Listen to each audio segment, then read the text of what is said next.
Le cimetière du Père-Lachaise à Paris reçoit plus de 3,5 millions de visiteurs par an, ce qui le fait cimetière le plus visité au monde et l'endroit le plus visité de Paris. On y trouve les sépultures et les tombes de très nombreuses personnalités, des hommes politiques, des musiciens, des artistes, des peintres et des anonymes. On se bouscule pour y être, entre autres Oscar Wilde ou encore Edith Piaf, ou Jim Morrison, le légendaire et mythique chanteur des Doors, et la sépulture de Frédéric Chopin, mais seul son corps y repose, sans son cœur qui lui est dans un pilier de l'église Sainte-Croix de Varsovie.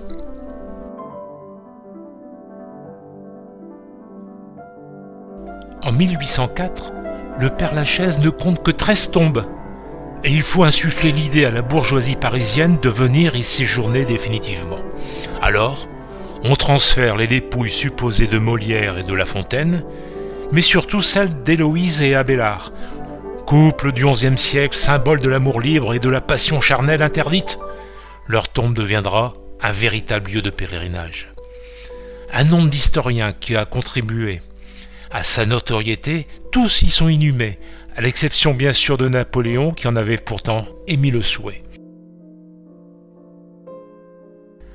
On s'inspire des parcs à l'anglaise, l'escarpement favorisant la sinuosité des allées et le jeu des escaliers. On le baptise à l'origine le secteur romantique. C'est le plus ancien du cimetière. Aménagé à flanc de colline, il comprend les tombes les plus anciennes. En 1830, on décompte 33 000 tombes. Et d'agrandissement en agrandissement, le Père-Lachaise s'étend sur près de 44 hectares. Il compte aujourd'hui plus de 75 000 tombes, avec plus de 4 000 arbres. L'opération est un énorme succès populaire.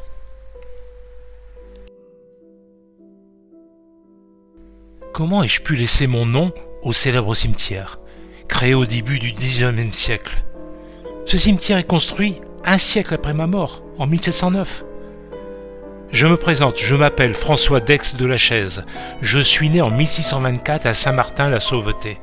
J'entre dans la compagnie de Jésus et je deviens très jeune, à 21 ans, le confesseur du jeune roi Louis XIV. C'est la plus belle chose qui m'arrive. Imaginez-vous la situation qu'on m'offre. Je vais côtoyer les plus grands et influencer les décisions prises à la cour. Je suis un influenceur avant la lettre.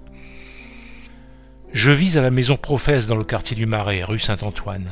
La règle interdisait à quiconque de rentrer après minuit et un jour le roi se voit refuser ma confession.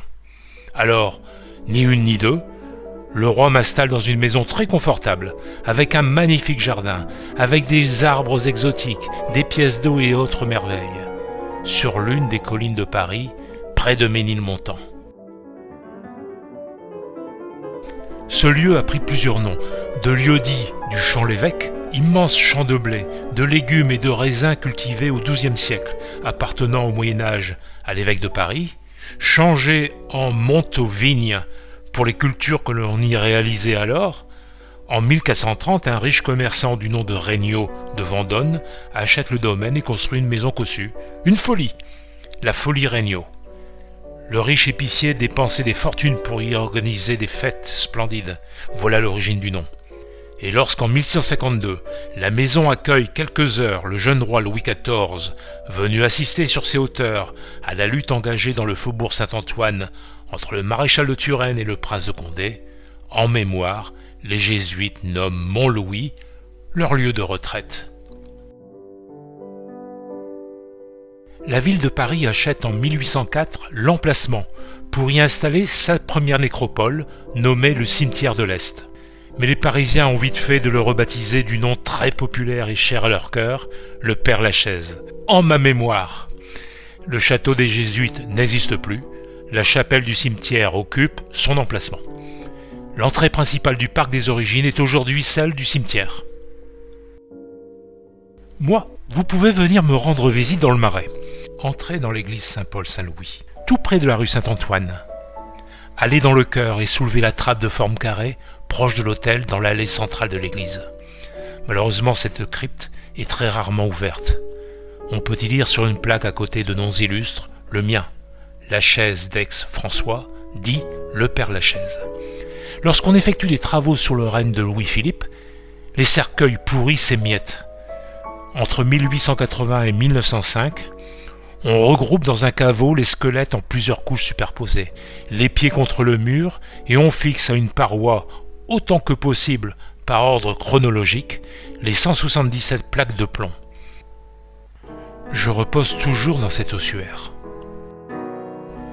J'ai donné mon nom au cimetière et je n'y repose pas. Je suis dans ma crypte, à l'abri des regards, des visites et des fleurs. En toute discrétion, somme toute. Mais mon nom est désormais mondialement connu.